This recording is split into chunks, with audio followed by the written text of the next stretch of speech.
Good day, campers.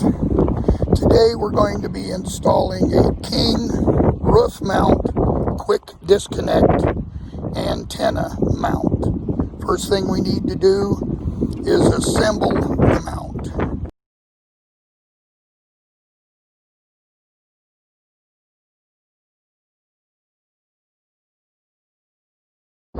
Okay, now that it's assembled, we're up on the roof of the camper. King says that it needs to be centered on the roof with the handle facing back.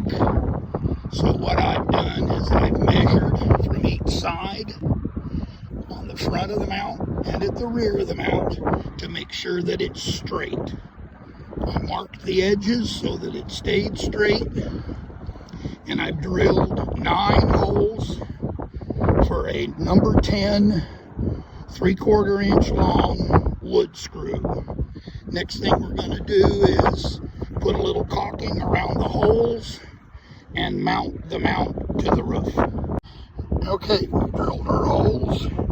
We put a little caulking on the inside to protect the holes from getting wet. Okay, I've installed all 9 screws and caulked all the edges to ensure we don't have any water leaks. Next step will be to install the antenna and route the cables. Okay, everything's been caulked. I let the caulking set overnight while we made sure it was good and well dried before we put in the antenna. As you can see, the cables are also tied down.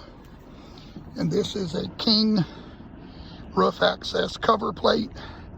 We're ready to install the antennas.